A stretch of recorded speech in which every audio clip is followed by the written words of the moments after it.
ہم نہیں جانتے کہ اللہ کی آواز سننا کیسا ہوگا، لیکن مجھے اتنا پتہ ہے کہ جب قرآن سنا جاتا ہے تو میرے لیے وہی الفاظ اللہ کی آواز ہوتی ہے، اور یہ الفاظ بعض دفعہ میری استطاعت سے زیادہ وزنی بن کر میرے دل پر اترتے ہیں۔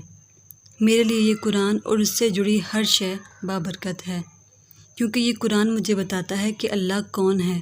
اللہ میرا رب ہے جس نے ہمیں بنایا، وہ جس کا ہم پر سب سے زیادہ حق ہے اور جو ہمارے لیے سارے فیصلے کرتا ہے، خالق، مالک، مدبر۔ ناظرین، آج کا ترجمہ اور تفسیر شروع کرتے ہیں۔ بسم اللہ الرحمن الرحیم۔ اور اگر تم واقعتاً شک میں ہو اس کلام کے بارے میں جو ہم نے اتارا اپنے بندے پر کہ ہمارا نازل کردہ ہے یا نہیں، تو لے آؤ ایک ہی صورت اس جیسی اور بلا لو اپنے سارے مددگاروں کو اللہ کے سوا، اگر تم سچے ہو۔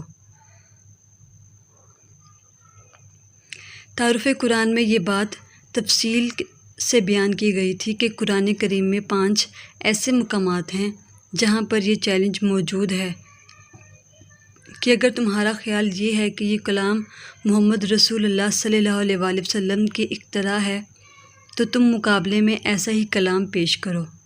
سورۃ طور کی آیت 33 اور 34 میں ارشاد ہوا، کیا ان کا کہنا یہ ہے کہ اسے محمد صلی اللہ علیہ وآلہ وسلم نے خود گڑھ لیا ہے؟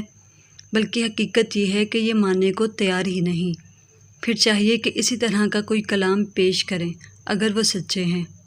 سورۃ بنی اسرائیل آیت 88 میں فرمایا گیا کہ اگر تم جن و انس جمع ہو کر بھی اس قرآن جیسی کتاب پیش کرنا چاہیں تو ہرگز نہیں کر سکیں گے، چاہے وہ سب ایک دوسرے کے مددگار ہی کیوں نہ ہوں۔ پھر سورۃ ہود آیت 13 میں فرمایا گیا کہ اے نبی، ان سے کہہ دیجئے کہ اگر پورے قرآن کی نظیر نہیں لا سکتے تو ایسی 10 صورتیں ہی گھڑ کے لے آؤ۔ پھر اس کے بعد مزید نیچے اتر کر جسے برِ سبیل تنزل کہا جاتا ہے، سورۃ یونس آیت 38 میں اس جیسی ایک ہی صورت بنا کر لے آنے کا چیلنج دیا گیا۔ سورۃ بقرہ کی آیت زیر مطالعہ میں یہی بات بڑے اہتمام کے ساتھ بیان فرمائی گئی کہ اگر تم لوگوں کو اس کلام کے بارے میں کوئی شک ہے جو ہم نے اپنے بندے پر نازل کیا کہ یہ اللہ کا کلام نہیں ہے، تو اس جیسی ایک صورت تم بھی موضوع کر کے لے آؤ۔ یہ ایک صورت عصر کے مساوی بھی ہو سکتی ہے یا سورۃ الکوثر کے مساوی بھی ہو سکتی ہے۔ قریش کا یہ خیال تھا کہ شعراء کے پاس جن ہوتے ہیں جو انہیں شعر سکھاتے ہیں، ورنہ عام آدمی تو شعر نہیں کہہ سکتا۔ چنانچہ فرمایا گیا کہ جو بھی تمہارے مددگار ہوں، ایک اللہ کو چھوڑ کر، جس کی بھی تم مدد حاصل کر سکتے ہو، جنات ہوں یا انسان ہوں، خطیب ہوں یا شعراء ہوں یا ادیب ہوں، ان سب کو جمع کر لو اور اس قرآن جیسی ایک ہی صورت بنا کر لے آؤ اگر تم سچے ہو۔ قرآن کا یہ انداز ہے کہ وہ اپنے اندر جھانکنے کی دعوت دیتا ہے، چنانچہ یہاں گویا آنکھوں میں آنکھیں ڈال کر یہ کہا جا رہا ہے کہ حقیقت میں تمہیں اس قرآن کے کلام الہی ہونے میں شک ہی نہیں ہے، یہ تو محض تم بات بنا رہے ہو۔ اگر تمہیں واقعتاً شک ہے تو آؤ میدان میں اور اس جیسی ایک ہی صورت بنا لاؤ۔ پھر اگر تم ایسا نہ کر سکو اور ہرگز نہ کر سکو گے، پھر بچو اس آگ سے جس کا ایندھن بنیں گے انسان اور پتھر، تیار کی گئی ہے کافروں کے لیے۔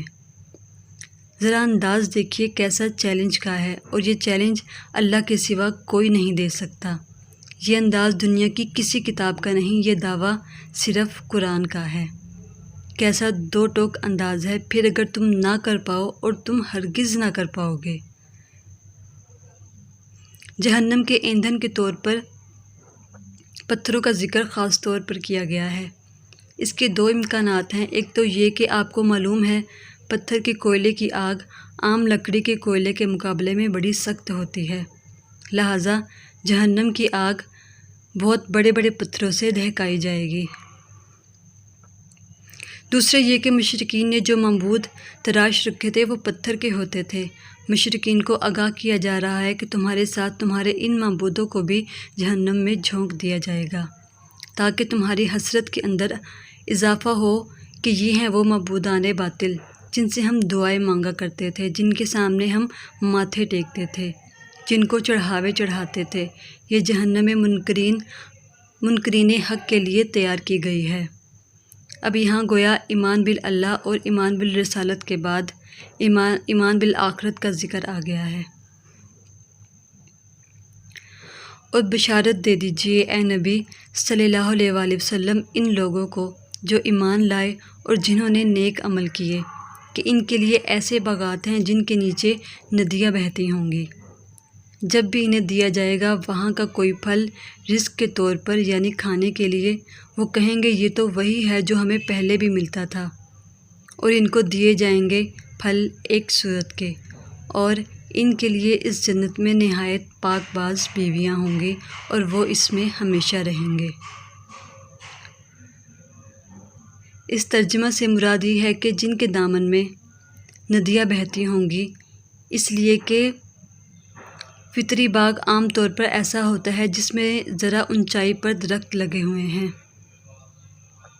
اور دامن میں ندی بہہ رہی ہے جس سے خود بخود آبپاشی ہو رہی ہے اور درختوں کی جڑوں تک پانی پہنچ رہا ہے۔ جنت میں اہل جنت کو جو ابتدائی دعوت یا ابتدائی ضیافت نزول ہوگی، اس میں انہیں وہی پھل پیش کیے جائیں گے جو دنیا میں معروف ہیں، مثلاً انار، انگور، سیب، کھجور وغیرہ۔ اہل جنت انہیں دیکھ کر کہیں گے یہ تو وہی پھل ہیں جو ہم دنیا میں کھاتے آئے ہیں، لیکن جب چکھیں گے تو ظاہری مشابہت کے باوجود ذائقے میں زمین و آسمان کا فرق پائیں گے۔